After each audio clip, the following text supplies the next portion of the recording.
Hi, and welcome to the Bookkeepers Podcast.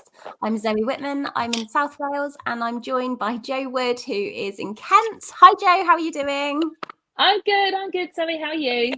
I'm really well, thank you. Really excited that today we're joined by the lovely Caroline Cant, who's going to be talking to us about systems and software and how she streamlined things in her practice. Caroline runs CC Virtual Bookkeeping, and she's near Reading, aren't you, Caroline? How are you doing?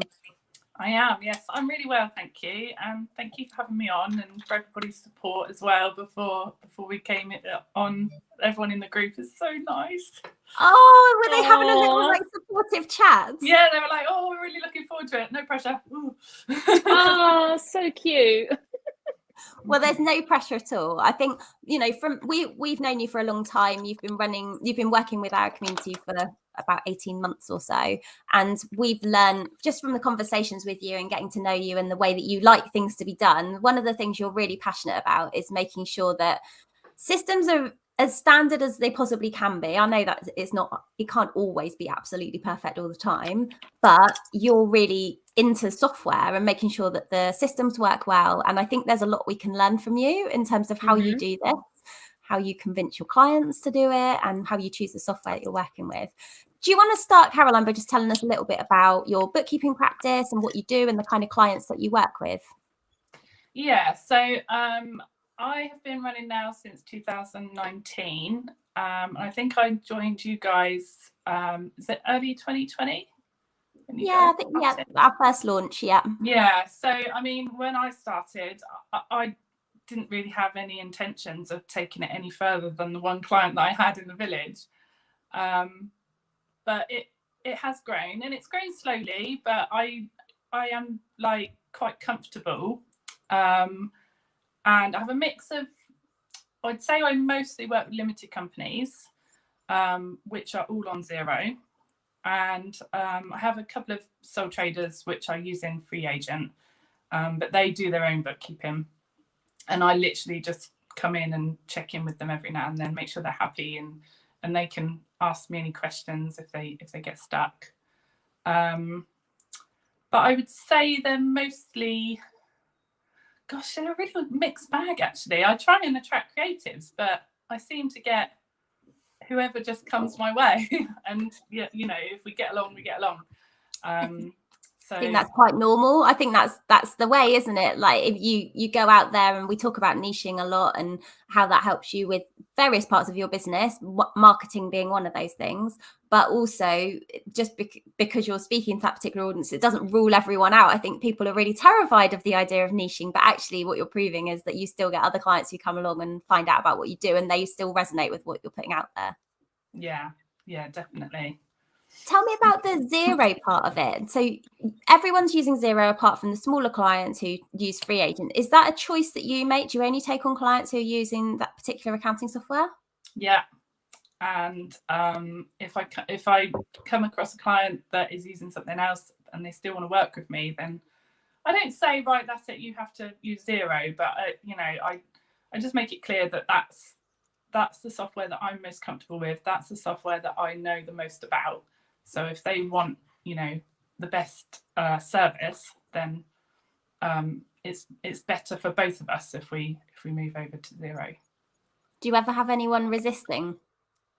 Not megally, no.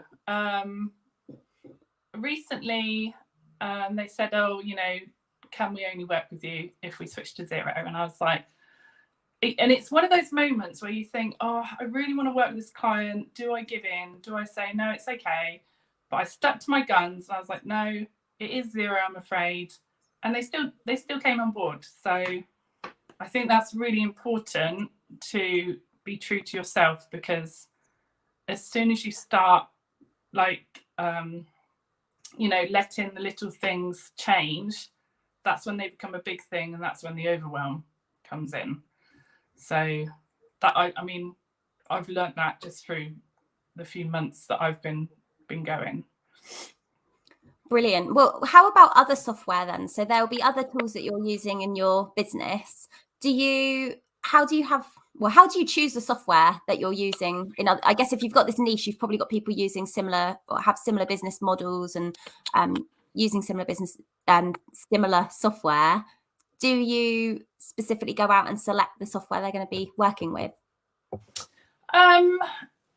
Sometimes if they need help streamlining, I do, because, well, I suppose because I've sort of researched quite a lot of software myself, I have a rough idea of what I think works best.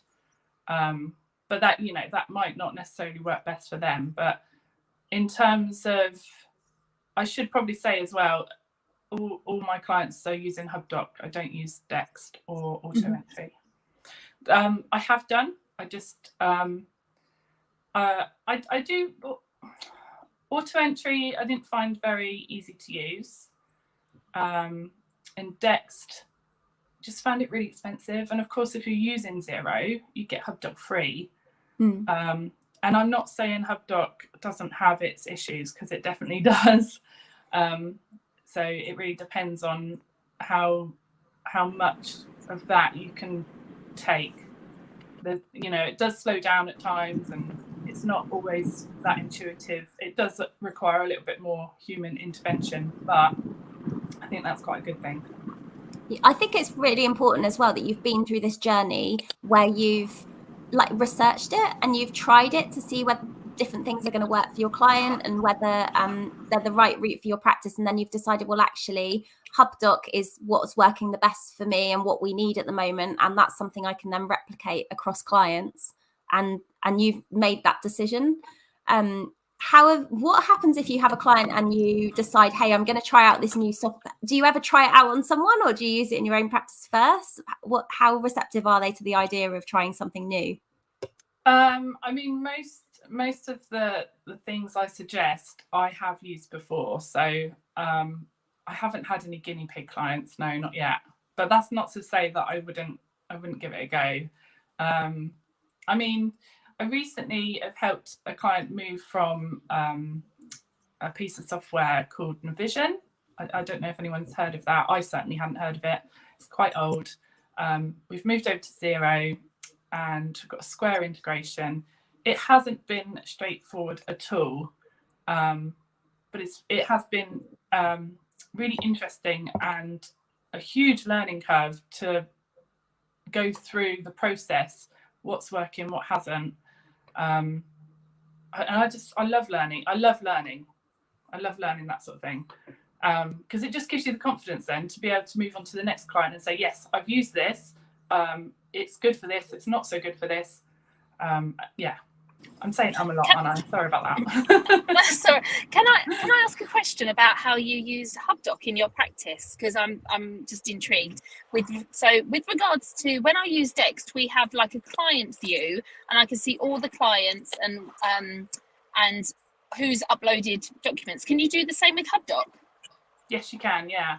So you have like the main dashboard screen that lists all your clients, and it will say a number of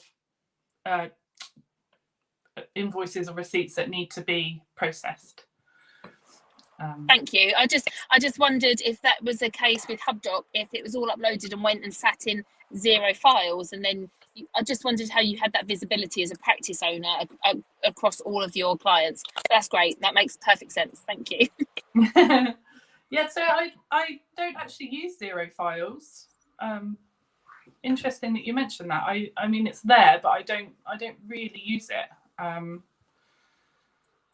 How do you fit in the time, Caroline? One of the things I'm thinking about is if you're going out and trying the software, what makes you decide, okay, I need to go and have a look at something else? And then I know this is a challenge for a lot of bookkeepers, like fitting in the time to do the demos, because every software provider will have a video you can watch. They'll want you to spend time with their team, do the onboarding, do the training. Some of them have a certification.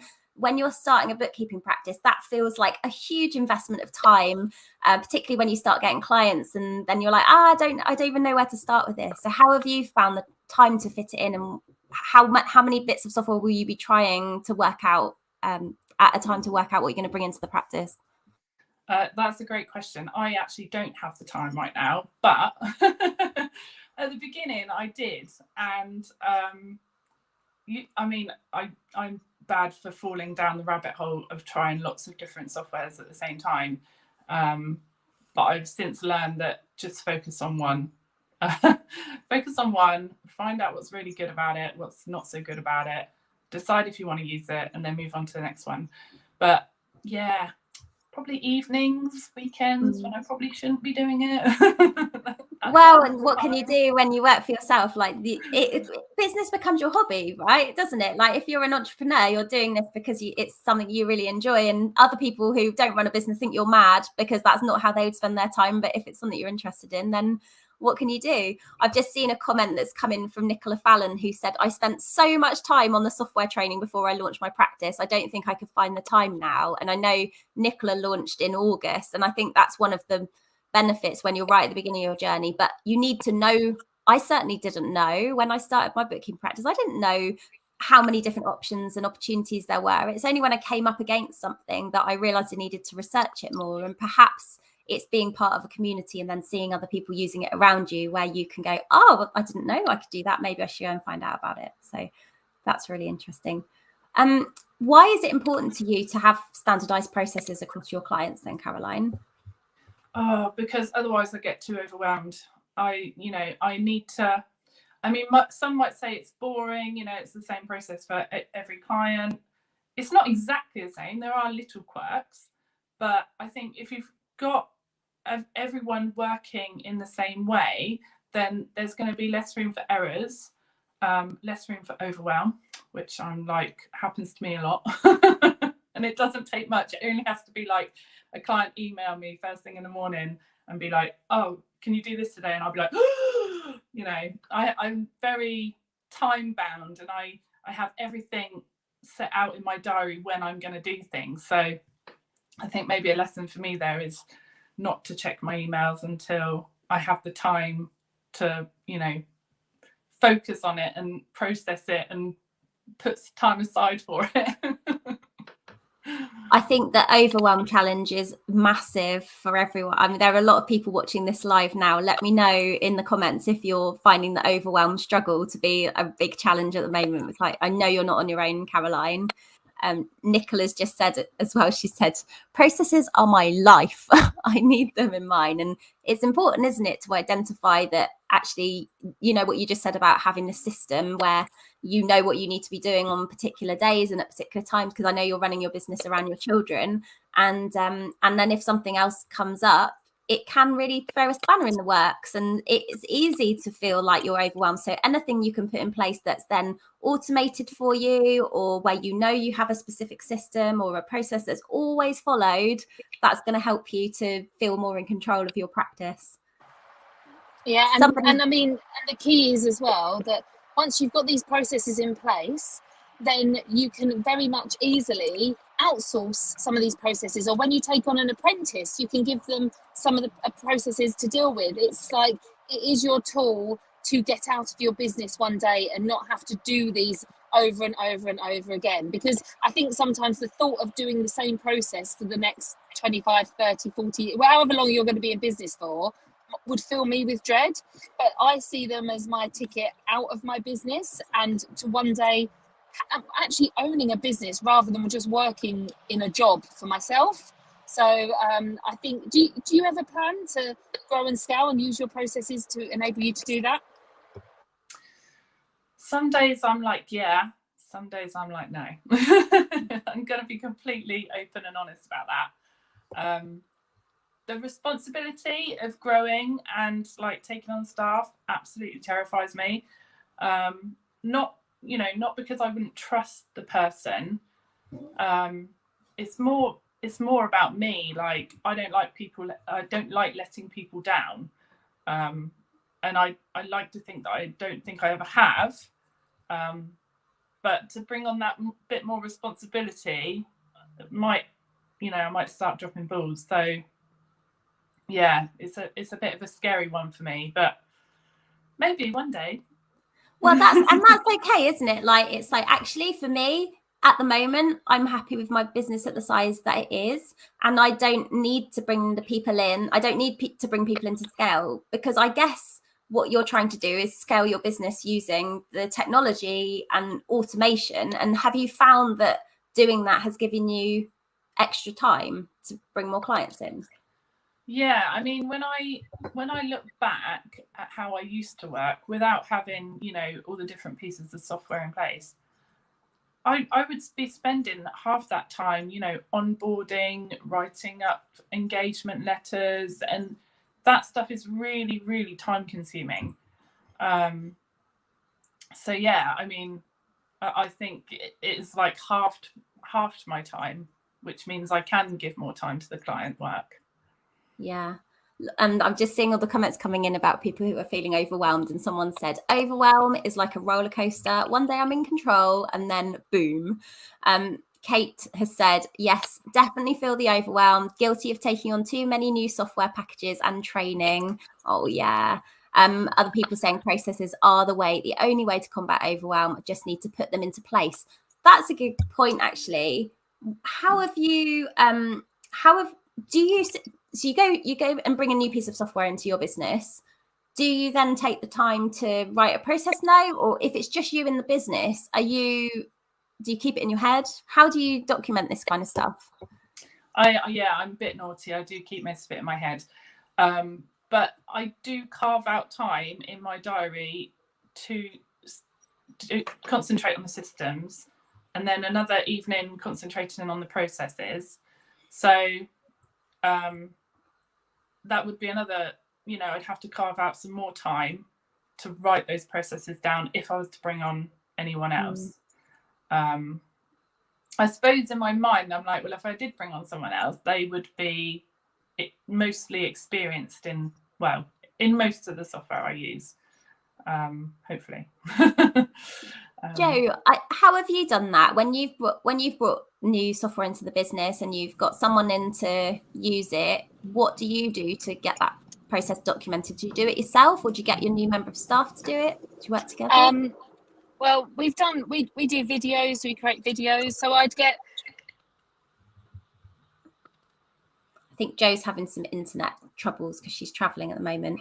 I think what she's going to say is that she uses Loom. So if she's doing a new process with something and that hasn't been documented before, she'll sit there on the screen. I think you probably know this from hearing from Jo before, but she'll use Loom and record what's actually happening, because then when you've been through it once, you haven't got to explain it again to somebody, because you've done it. You've literally done it. The only time you add to it is when there's something extra or a new step or something slightly different. I think as well, I would use my account managers.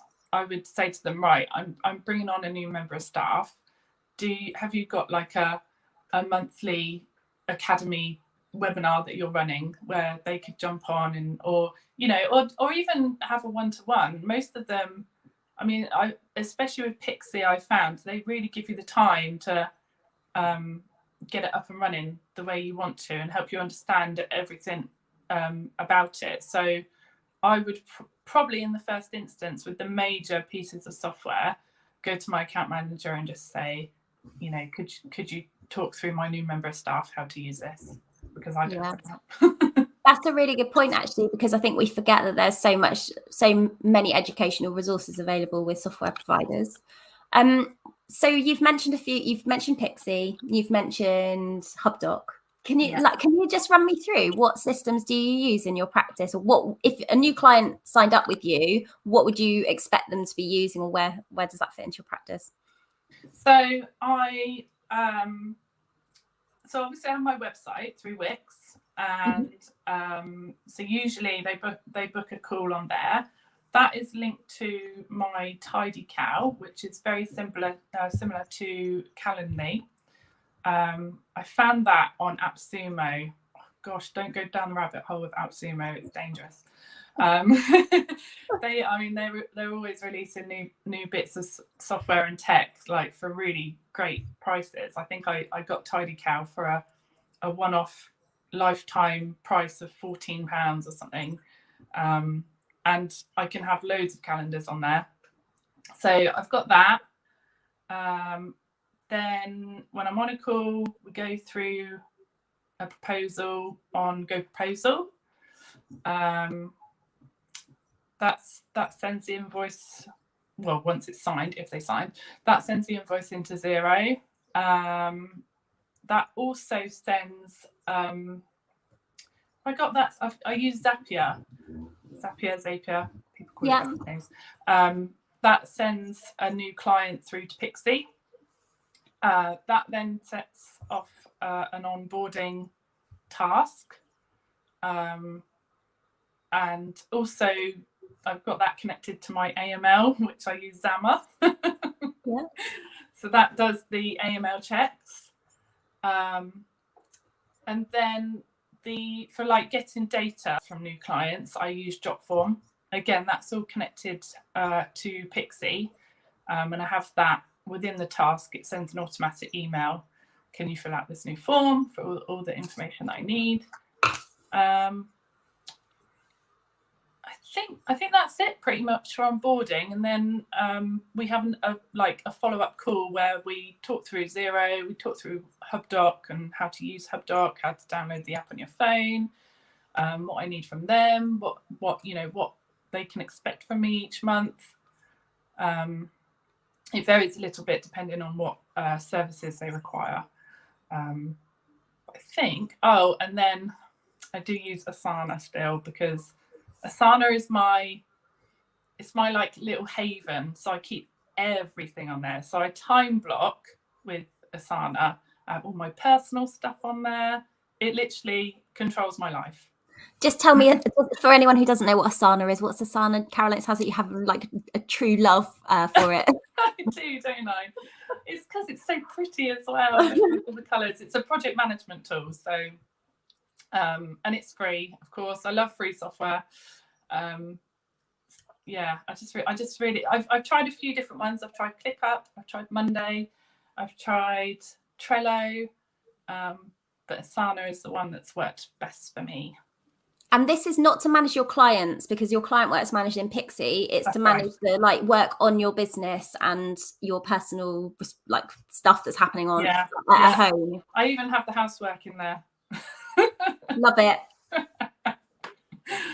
I know. I need to outsource that at some point. What about stuff like social media, Caroline? Do you use apps and tools for that as well?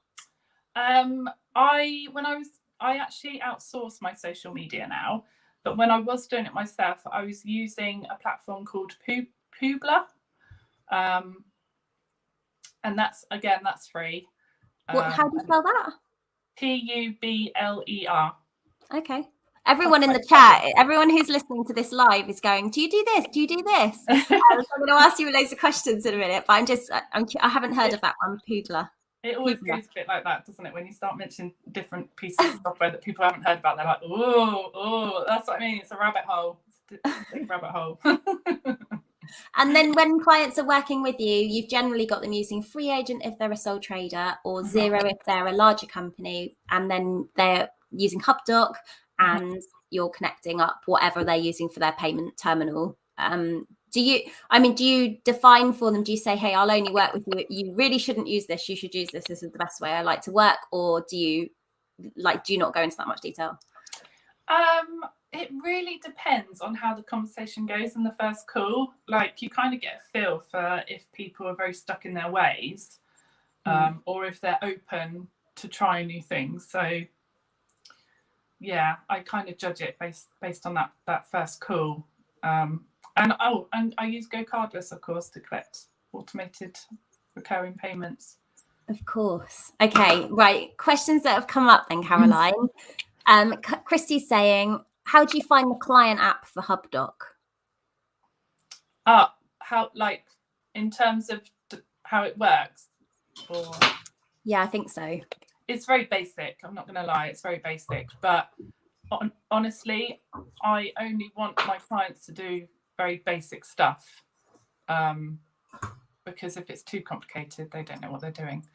So yeah, it's literally just for snapping receipts, snapping images of receipts, and some invoices that come through the post, if they don't have the time to scan it in through their computer. Is there an email in option with that as well? Yep. So it has a forwarding email address that you just forward on to the HubDoc email, and that sends it into HubDoc as well. Yeah, so it's very, very similar to Dext and auto entry. It also has auto fetch. So for some, like for your phone bill or electricity, if they've got a connection, then you can just enter your username and password, and that automatically brings in your bills from there each month. So yeah, I like it. It's good. It's good. You know what? It's really good when someone's done all the research and they're like, I've used that, and this is why I've chosen this particular thing. I think this is really useful for our community here.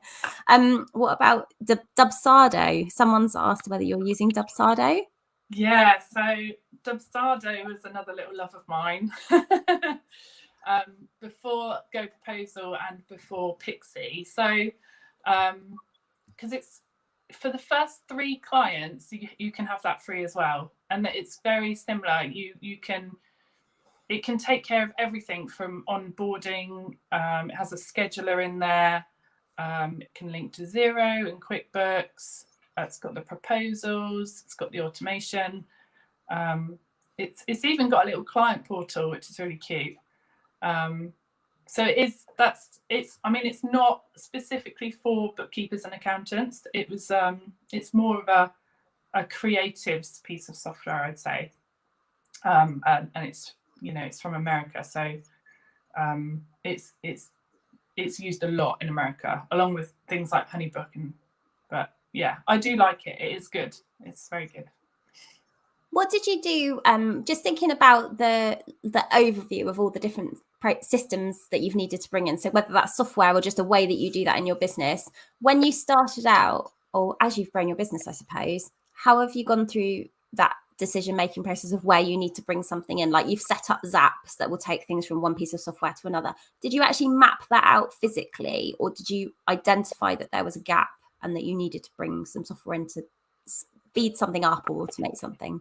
Yeah, I think it's just grown as my business has grown, really. And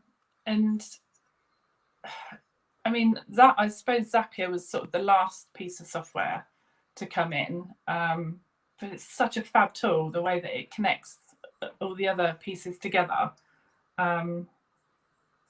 It's quite exciting. I know Emma Jones is quite a big. Emma James. Really terrible name. I'm sorry, Emma. Please forgive me. I know she's really hot on tech and Zapier, and I know she's going to be doing an office hour soon, isn't she? So I'm looking forward to that. Sorry, I've gone off on a tangent again. It's like I say, it's just grown as I've grown, and just learning from everyone else, what everyone else is using. And I'm not a big fan of really hard work. So anything to make things easier or automated completely is good. Do you ever worry, do you ever start using a new piece of software and think, this is totally out of my league, I have no idea where I'm supposed to start? Because sometimes I felt like that, like, I don't even know what I'm supposed to do right now. Where do I click? What do I do? How do you deal with that? Yeah, so I found that with ClickUp. ClickUp's a project management tool that promises to be like this all-in-one, but I think you need to be on a different level tech-wise to get it and implement it in a way that's going to work for you, and it would be really, really, really time consuming. But so sometimes I come across ones like that and I'm like, oh no, I'm just not even going to give this a time. It's wasting my time. But then there's others that I'm intrigued by, don't really get, so then I'll watch videos on, or I'll ask for help. Have you got your next piece of software in the firing line? What's the next thing you want to implement, or are you at the moment still like implementing the last one, or do you feel like, oh, my app stack's full up, I'm fine, or is there something that you're thinking about? That's a great question.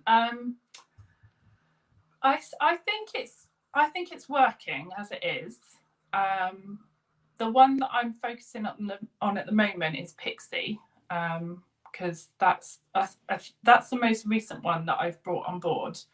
And there's a small group of us that use it, and we sort of have an accountability session on a Friday, where we talk about the best way to use it. And the support from the team at Pixie has been really great. And again, because I was a sole trader, and I paid for the year up front, I got a 60% discount, which is incredible. So if anyone wants to try that, definitely go for it. And come and join our little Pixie accountability session if you want to. But have I got anything lined up? Oh, I'm trying to control myself, Jo. Because it is like a hobby. That's where I get excited. I like trying new things out and seeing how I can bring it into the business. But no, I'm going to say I'm focusing on Pixie at the moment, trying to get that clean. But one thing I will say, it's always a work in progress. All of them. Yeah, you never, something's going to change at some point, and or there'll be a new release or a new development, some kind of upgrade, and there'll just be something even better that you can do, and you've always got to be on top of it. I love it. Yeah. Cool. What advice would you give to bookkeepers who are thinking, I really need to streamline? I know that this, we were talking about overwhelm earlier. This is a big challenge. We're time poor. There's a lot going on. There's always something new. We've all got new shiny object syndrome all the time. We're looking at and we're thinking, oh no, they're using that and I should be using it. What would your advice be to a bookkeeper who is worrying about how on earth am I going to streamline this? I don't know where to start. I don't know what to try next. What could they do today? Yeah, so I get that. We're time poor. We probably don't have the cash to inject into all these different softwares either. So my advice would be map out your process. Look at the ones that need the most attention. Start small and start with the most inexpensive. Oh, and carve out time to do it. Don't fall down a rabbit hole. I don't know if we can guarantee that, but it's putting in that time, isn't it, to work on the business, saying, hey, this is my day, it's Friday's my working on the business day, I am going to spend some time right now and this is all I'm going to do. My hour of office is on, I'm focused on getting this process sorted, and allowing yourself to do that and not feeling bad that you've made that decision. Amazing. That's Caroline, what I do, actually. I do it on a Friday, and I close my email down so I can't see what's coming in. And yeah, Friday's my I suppose working on the business is my hobby, but not this Friday because I'm going to see Back to the Future, the musical, and I can't wait. I'm so excited. Love it. Yeah. Ooh. Well, enjoy that, and then everyone will be picking your brains when we do our accountability call next Friday. Yeah. Oh, Caroline, thank you so much for coming on and sharing this with us and helping us. There have been lots of questions. Lots of people have been here because they wanted to learn from you, and I know that you've got so much you can share about what you've learned as you've been growing your practice. Caroline, how can people connect with you and find out more about what you do? Oh gosh, well, Instagram mainly at CC Virtual Bookkeeping. My website www.ccvirtualbookkeeping.com. On LinkedIn. I think that's the main places. I am on Facebook a little bit, but not perfect. Brilliant. Thank you so much, and I love chatting to you guys. And if anyone does have any questions they want to ask me, I'd be happy to help. Oh, that's so kind. Thank you so much. And thanks, Caroline. For anyone who wants to know more about what we do, if you're not already in the Six Figure Bookkeepers Club, come over and join us. About 2,800 bookkeepers in that community now, all growing their practices together. Come and join us. It's free to get involved, be part of our great community. Also, if you want to get alerts every time we go live, we do a podcast every week, but it's easy to forget this is happening. So what you can do is text 6FB to 66777 and you'll get alerts when we're about to go live. You can see the terms on our website. You'll get charged, it's in the UK only, you'll get charged a standard network rate message, and then you'll get free messages every time we go live. But apart from that, we'll wrap up here and we will see you next week for another podcast. Thanks so much, Caroline. Thank you, Joe. See you soon. Thanks, Caroline. Bye. Bye. Bye.